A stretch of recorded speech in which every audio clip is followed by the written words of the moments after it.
Hello po, magandang hapon po sa lahat po ng ating mga viewers ngayon. Luzon, Visayas, Mindanao. Ako po si Tutor Eresa, ang inyong po mga kasama mula para sa subject na Introduction to Philosophy of the Human Person. But before that, gusto ko pong batiin ang SDS po ng Olonga po, si Madam Leilani Samson Cananan, ang aming ASDS naman po si Madam Maylene Minimo, ang aming EPS po ng Araling Panlipunan, si Madam Edwina Espiritu, at ang EPS din po ng Edukasyon sa Pagpapakatao, si Madam Gina Bugay, ang aming PSDS si Sir Allen Toyogon, at ang aming butiling principal, si Madam si Sir Samson S. Cananan. Sir Samson S. Bukalon. Sorry po. Para po sa ating mga listeners po na may mga inquiries po ngayon kung ito po ba ay pang elementary for grade 4 po, ang Introduction to Philosophy of the Human Person po ay isang senior high school subject. Pero kahit po ito ay pang senior high school subject, pwede rin po itong panoorin po ng mga elementary at ng junior high school kasi ito po ay ma-discuss din po natin sa ibang mga subjects po ninyo para magkaroon kayo ng mga advanced learning. Okay? Sa Introduction to the Philosophy, nasa quarter 4, week 5 na po tayo, the human person in the society. At gaya po na nabanggit ko kanina, ako po si Tutor Eresa. Stay hydrated pa rin po, medyo mainit po yung panahon ngayon, and keep safe everybody. Usong-uso pa rin po ang COVID-19 ngayon. At tumataas pa po rin po ang mga cases natin ng COVID-19. Kaya stay safe po in being, doon na lang po tayo sa ating mga tahanan kung wala po tayo masyadong gagawin sa labas, sa mga essentials na walang gagawin sa labas. Okay, so, sa quarter 4, week 5 po natin, ang topic pa rin po natin, identify the different types of society, okay, differentiate their qualities, explain digital society and digital citizenship, and we need to identify the effects of being a member of digital society. So sabi ko nga po kanina, kahit po kayo elementarya or junior high school, mas maganda po na mapanood po ninyo yung episodes na ito ng ating Itulay kasi ang topic po natin ay para po sa lahat, no? Lalo na po sa ngayon sa panahon ng pandemya. Okay. So sabi ko nga, Intro to Philosophy is a senior high school core subject. So pag sinabi po natin core subject, lahat po ng mga senior high school ay meron po ng subject na ito. Napagdaanan po ang subject na to is either first sem or second sem or grade 11 or grade 12 po sila. Okay? At kung ready na po kayo, my dear learners, okay, get ready, get your pen and papers, your learning modules, your pivot modules, or even your learning materials book. Pwede niyo pong kuhanin yan kasi halos parehas lang po yung contents nito. And then, of course, your presence of mind. And if you have some comments and reactions, you can type it in our comment box. Okay? So, hello po kay Miss Rian Claire Andico at kay Miss Lorena Villavicencio. Okay? Magandang hapon po sa inyo. Okay, are you ready? Let's have a little review of our previous discussion. Sabi ko nga, the human person in the society. So, even we say about society, we have may tatlong society ito na dinidiscuss sa ating pivot modules. Una-una na yung tinatawag natin pre-industrial society. At ano nga ba ang pre-industrial society? Under pre-industrial society, pumapasok po dito yung tinatawag natin tribal society or primitive society or pre-literate society. Sa mga nag-undergo po ng UCSP, Understanding Culture, Society, and Politics, meron po tayong tinatawag na Paleolithic and Neolithic Age. So when we say pre-industrial society, pasok po tayo sa Paleolithic Age po natin, na yung tribal society. So ano pong meron during the tribal society? No, sa ating mga listeners, hello po kay Sir Richard. Okay. So, sa Paleolithic society, pumapasok yung hunting and gathering. No? Pag hunting and gathering, anong meron ng mga panahon na yan? Ito, kung napapanood niyo yung Croods, kung mahilig kayo manood ng Croods, no?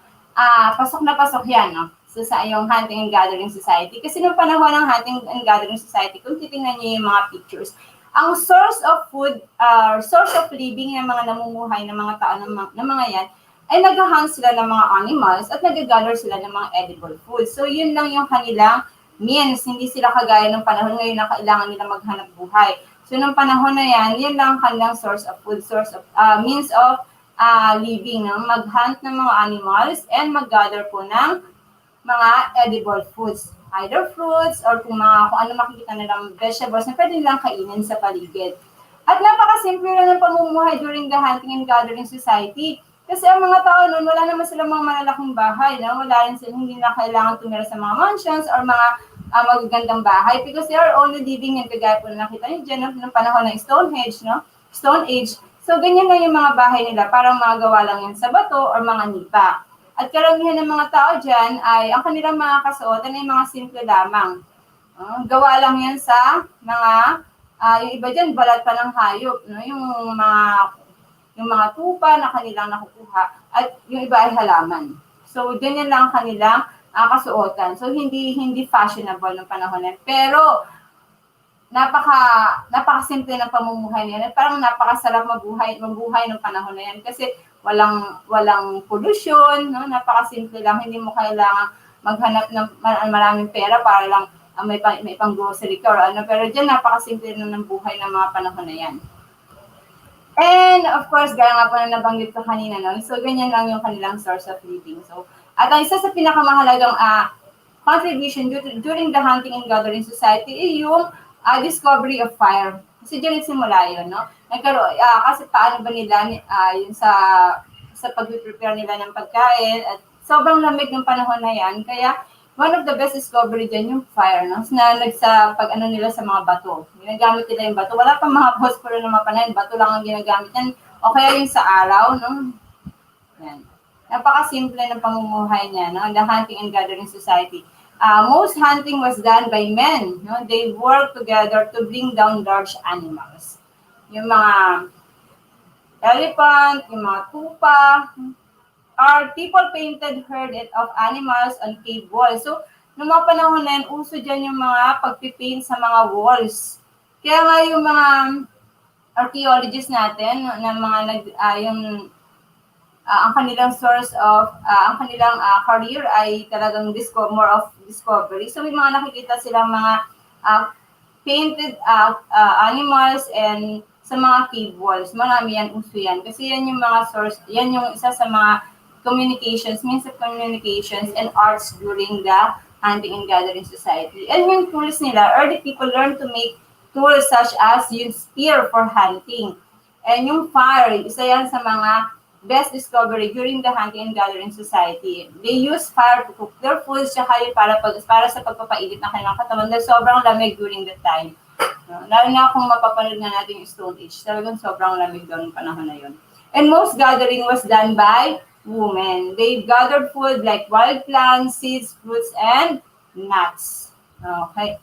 So, yan isa yung part yan ng hunting and gathering society. Actually, yung mga pictures na yan, familiar siya sa akin kasi kung hindi ako nag-advertise na, pero kung nanood kayo ng Bagani o kaya Amaya, no? Bagani sa Channel 2 and sa Kapamilya and Amaya sa Channel 7 sa Kapuso. So, halos familiar yung mga scenarios na makikita mo sa hunting and gathering society and sa susunod pa na society natin, yung pastoral and horticultural society. Kasi ano yung mga source of living nila. So, after the hunting and gathering society, here comes yung pastoral and horticultural society na tinatawag natin, no? Yung pag-aalaga ng mga hayop, at saka panigtatanim. No? Isa yan sa mga source of means of living ng mga namumuhay ng mga panahon na yan. Natuto na sila mag-alaga ng mga hayop, no? At isa pa pala, no, before I forget, sa hunting and gathering society, ang tawag sa mga tao ay nomads. Nomads. So, nomads. Kasi they don't have permanent territory. Wala silang permanenteng tirahan. So, kapag natapos na sila sa isang lugar na yun, naubos na yung source of living nila doon, lilipat naman sila ng ibang lugar. So, they are called nomads. No permanent territory or no permanent address. So, nung pumasok yung pastoral and horticultural society, dito na yung nagkaroon na ng pagtatanim at saka pag-aalaga ng mga hayop. At ang mga tao ng mga panahon na to ay nagkaroon na yung iba ay nagkaroon na ng permanenteng tirahan. No? Ayan, natuto na sila magtanim. No? Nagkaroon na ng agrikultura at pag-aalaga ng mga hayop. Okay? During the pastoral and horticultural society. Nag-build na rin ng mga bahay. Nagsimula na rito yung community, yung small community. during this time. Nagkaroon na ng small community. So, pag may mga small community na, meron na silang mga tribal leaders, meron na rin silang tinatawag na laws, yun na nagsimula yung tinatawag natin politics. Okay. Anak, hindi ko ito dali muna. Okay? Yun yung tinatawag nating politics na meron na dyan. Okay? And then, ayan, they build houses. Okay? So, makikita niyo dyan sa pictures na parang panahon lang ng Greece. So, meron na silang mga leaders, meron na rin dyan mga laws, dyan na nagsimula yung politics na tinatawag natin. May mga small tribes na, okay, during this time, pastoral and horticultural society. And most of the peoples meron na silang permanent territory. So, hindi na sila tinatawag na nomads. Pero, may mga ilan-ilan pa rin talaga. No? Pero alam mo, nung panahon na yan, parang napakasarap tumira talaga. No? Kasi ngayong panahon na ito, ang hirap bumili ng lupa. Pero during that time, no, from hunting and gathering, kung meron ka ng lupa talagang inangkin mo sa'yo, no, hanggang sa kanunuan mo, no, mapapasa kanila yun. Parang feeling ko dyan nagsimula yun. Okay? And then, aside from pre-industrial society, isa pa sa mga society ng panahon na yan ay yung tinatawag natin feudal society. So, kung babalikan natin kanina sa pastoral and horticultural society, meron na silang mga laws, may lupa na sila. So, nagsimula na rin dyan yung feudal society. Ang feudal society ay nagsimula sa bandang Europe. Kung saan, ito yung medieval period, no? Kung saan nagkaroon na ng mga lords, okay? May mga lupa na, nagkaroon na ng mga kings and queens. At yun nga, makikita niyo sa pictures yung yung hierarchy during that time, no? Feudalism. It refers to the economic, political, and social system that prevailed in Europe from about the 9th to the 50th century. Ito yung tinatawag natin medieval period or Middle Ages. Kung saan, nagkaroon na ng, yan nga, yung makikita ninyo sa pictures, yung hierarchy. From peasant or serfs, tapos down next to the vassals or to lords, or yung mga knights, yung mga nagsiserve, yung mga military, and then yung mga loyalty, military aid, mga vassals to the kings. And then next is yung pinaka-king and queen. So nauso na yan during the feudal society. And one of the best scenario na mapapanood natin yan sa Philippine setting ay yung Amaya. No? Isa yan. And of course, the Bagani. Okay, yan. Yan ang mga sample pictures during the feudal society. So may mga lords na meron na silang mga alipin. Kung sa Pilipinas siya, may aliping na mamahay and aliping sa gigilid. Okay. So, meron na mga castles during that time, during the feudal society. So, after feudal society, pumasok na dito yung tinatawag nating industrial society. We use advanced technology to drive a massive production industry that will support a large population. So, kung saan, in this society, natuto na yung mga tao, this is during the time of industrial revolution or the ages of discovery. Na-discover natin yung maraming bagay, yung computers, yung discovery of electricity, discovery of telephone. So marami. This is the age of the discovery, no? During the industrial society or what we call industrial revolution. No? In this industrial society, gumagamit sila ng mga large machinery for the large production of goods. Okay? At kailangan na ng maraming tao para sa employment. Nagkaroon na ng employment dito. At saka yung money natin dito ay hindi na siya barter lang or palitan lang ng pera. Kung during those pastoral and horticultural society, uso pa yung tinatawag nating barter. So dito naman, na-discover na rin yung pera. So nagkaroon na talaga sila ng employments. Okay? Yung human employees, nagkaroon na rin para sa productions ng mga goods and services. Okay? During the industrial society. And after the industrial society, so here are the sample pictures. No? So, andyan na yung mga large machineries, andyan na rin yung mga malalaking barko. Gumagamit na sila ng human populations for the production of goods. Okay? At ito na, ang the best part.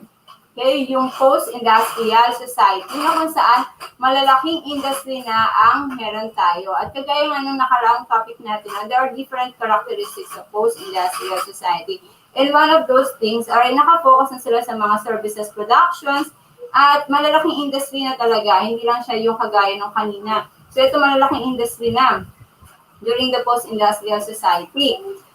We use machineries, hindi lang siya simple machineries, kundi nagkakaroon ng evolution of machineries. At ang mga sa human productions na kailangan natin ay hindi lang siya basta-basta. Kailangan we produce graduates who can become a doctors, an engineer, architect, na talagang kailangan during this industry natin.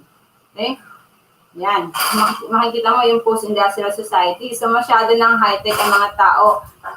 At kung panahon ngayon, ngayong panahon na ito ng pandemya, ito yung panahon natin na tinatawag natin virtual society. Ang virtual society ay nanganak due to post-industrial society. Dahil nga nagkaroon tayo ng larger discovery ng mga machineries and mas naging high technology na tayo. So, nanganak itong tinatawag nating virtual society. At ngayong panahon ng pandemya, akmang-akma tong virtual society na to kasi wala na po tayong face-to-face education. At ang ginagamit natin ngayon ay through online educations na tayo. Na nagsimula na sa ibang bansa noon pa, no? Hindi pa panahon ng pandemya, meron na sila mga online education na kagaya sa China, no? May mga 51 talk na kung ano pa mga online education sa tinatawag. Pero ngayong panahon ng pandemya, dito sa Pilipinas, talagang usong-uso na ito, no? Ang virtual society. Kasi bawal pa nga ang face-to-face, delikado pa ngayon. Kahit nga yung pag-reading ng forms at kung ano-ano pa, ay hindi rin kailangan na face-to-face. So, kailangan virtual na lahat. No? Nag-uusap ang tao, virtual na. So, we use social networks, no? At different means ang ginagamit natin. No?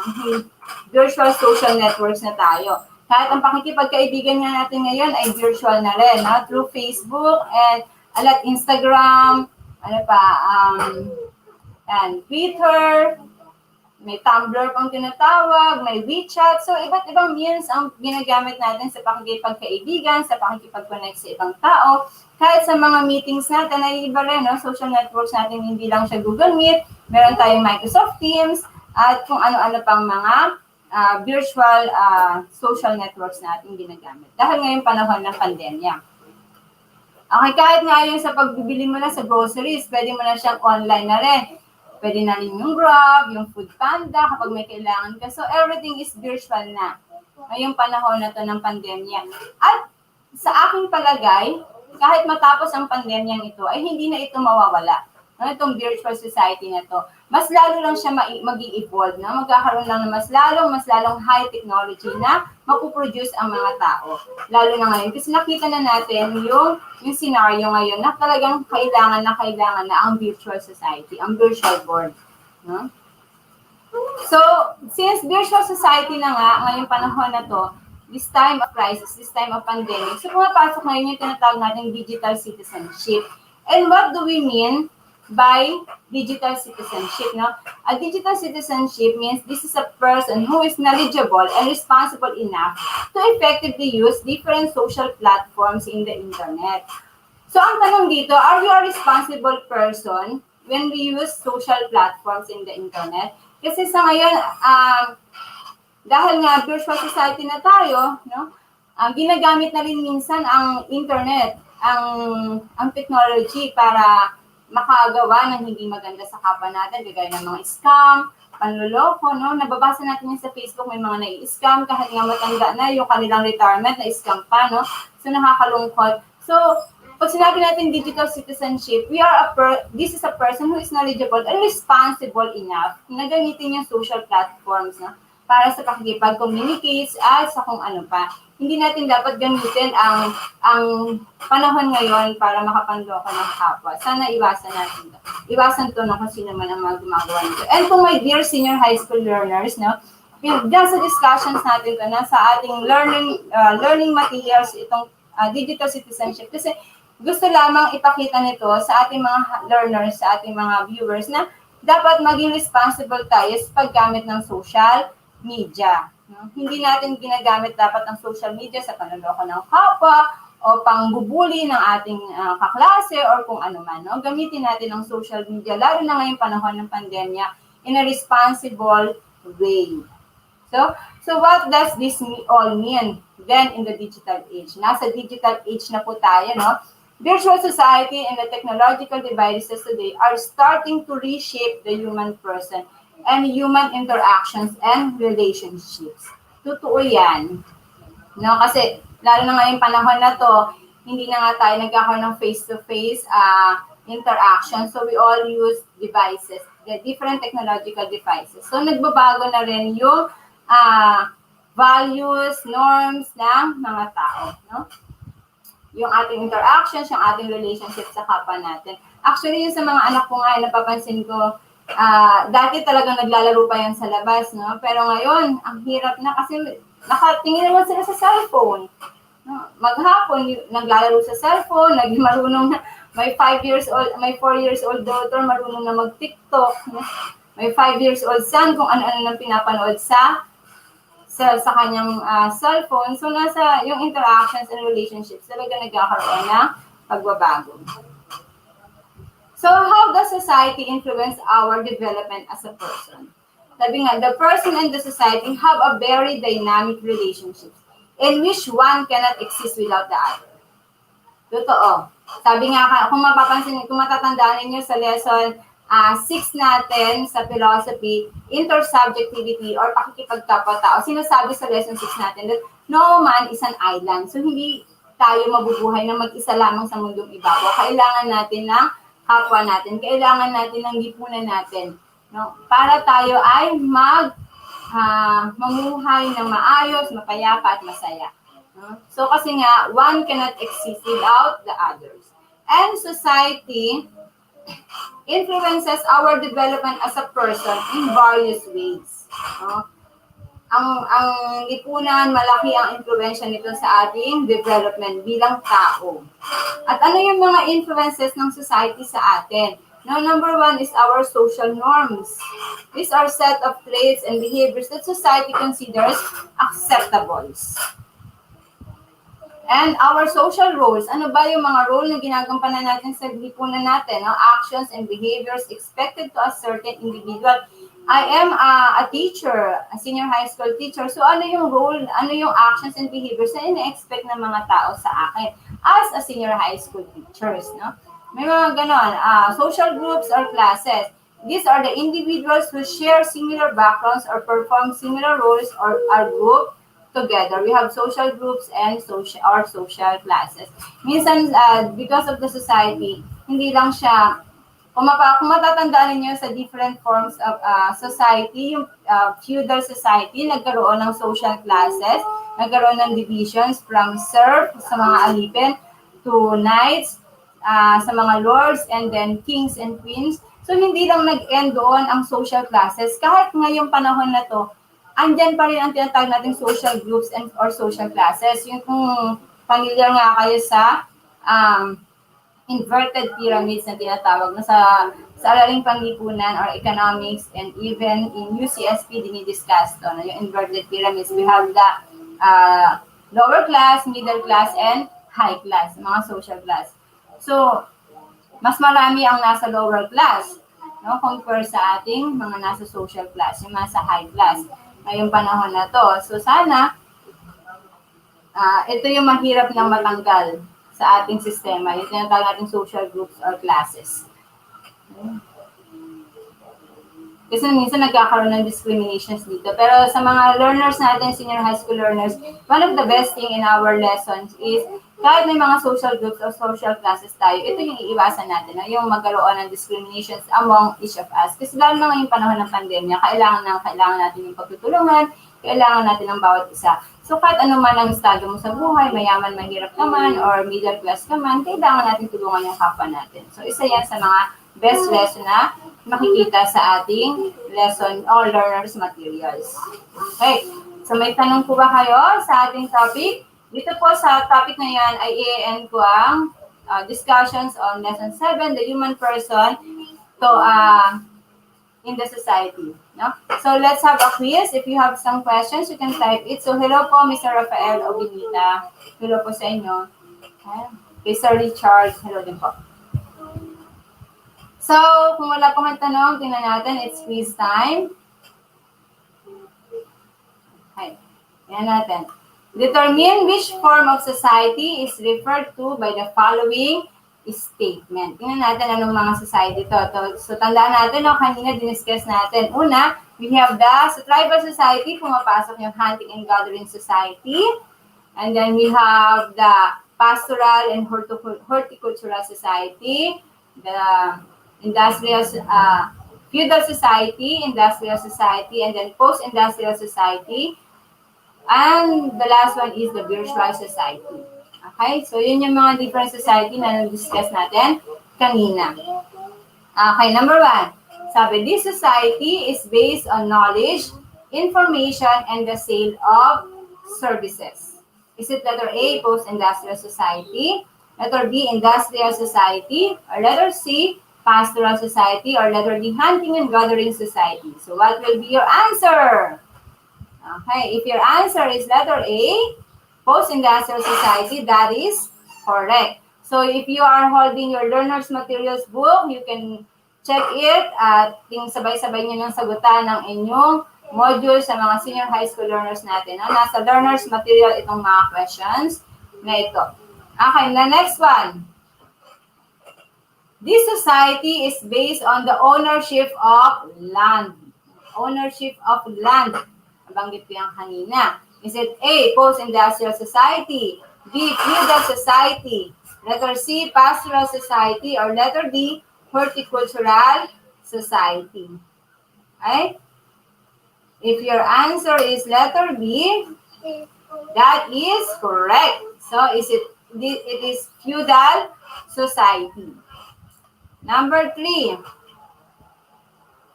This society uses machinery in producing goods and services. Then, this society uses machinery in producing goods and services. Is it letter A, Post-Industrial Society, B, Feudal Society, letter C, Pastoral Society, or letter D, Industrial Society? Okay? If your answer is letter D, Industrial Society, that is correct. That is Industrial Society. Industrial Society, they use machinery, large machinery in the productions of goods and services. Okay, number 4. Hi. This society primarily relies on the domestication of animals. Domestications of animals or pag-aalaga ng mga hayop o paghahayupan. Is it letter A, Post-Industrial Society, letter B, Feudal Society, letter C, Pastoral Society, or letter D, Industrial Society? Hey. If your answer is letter C, that is correct. Okay, that is Pastoral Society. Okay? Lagi natin tatandaan, no, yung difference ng Pastoral and Horticultural Society. Pag sa Pastoral Society, ang mga tao ay nagre-rely sa domestication of animals or tinatawag natin paghahayupan, no, pag-aalaga ng mga hayop. Ito yung source of means of living nila, no? Natuto sila mag-alaga ng mga hayop. Okay? At during those times, no, so sa Pastoral Society and then Horticultural Society, ang mga kababaihan or minsan ang mga kalalakihan, sila ay nagtatanim or pagtatanim ng mga edible goods or edible fruits, tsaka yung mga vegetables, yan. Yun na uso yan during the Horticultural Society. Pastoral and Horticultural Society, halos magkasabay lang yan. Ito yung tinatawag natin sa mga UCSB natin na Neolithic Age, no? Ng Pastoral and Horticultural Society, the Neolithic Age. Next, this society is generally small in size and is composed of family. So small in size and it's composed of family. Is it A, Hunting and Gathering Society, B, Feudal Society, C, Pastoral Society, or letter D, Industrial Society? Okay. If your answer is letter A, that is correct. Okay? Hunting and Gathering Society. Bakit po Hunting and Gathering Society? Gaya na nabanggit ko kanina, no? Small size lang sila. Wala pa itong mga malalaking bahay-bahay at hindi pa to isang malaking tribo, no? Sa Hunting and Gathering Society. They are only composed of family. Kaya nga sabi ko kanina, if you only watch yung Croods family, this is the best example of Hunting and Gathering Society. Or even yung The Good Dinosaur. paborito ng anak ko yung panganay dati, no? The Good Dinosaur. Yung last part, yung pinakita yung family nung nakalimutan ko yung pangalan ng bidang lalaki, no? A Good Dinosaur that is the time of hunting and gathering society. Kasi yung kasuotan nilang yon, swak na swak sa hunting and gathering society. Tsaka they are only composed of families. So kapag yung isang pamilyang yun, napunta dun sa isang lugar na yun, ibig sabihin yung lugar na yun mayaman siya sa edible foods, yung mga kakain nila, tsaka yung marami silang makukuha mga animals or fisheries, no? Pero, pag naubos na yung kanilang source of living, yung panahon na yan, lilipat naman sila sa ibang lugar. So, wala silang permanent territory. Lagi natin tatandaan, during the hunting and gathering society, wala silang permanenteng tirahan. Kaya sila tinatawag na nomads.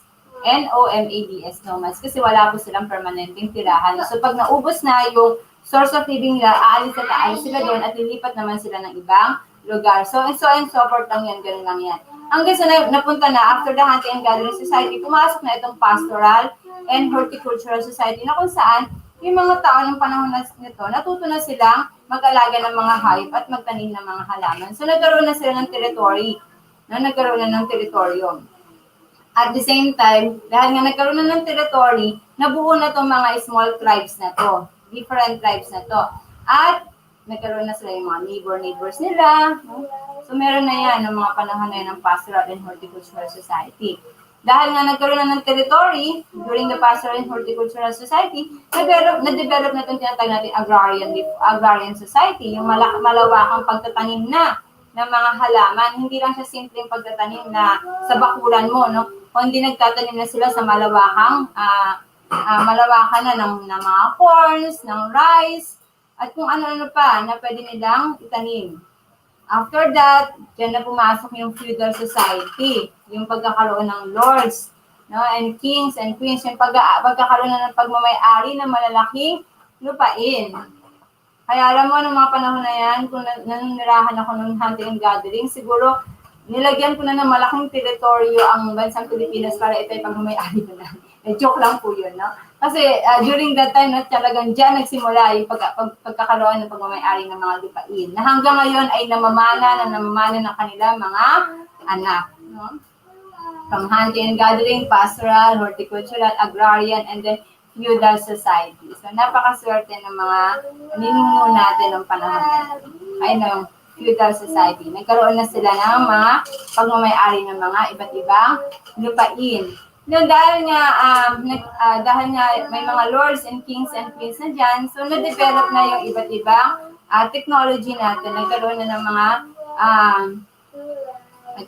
mga discovery. Kaya nagkaroon ng industrial revolution ng panahon na or industrial society. During the industrial society, ang daming pagbabago nangyari.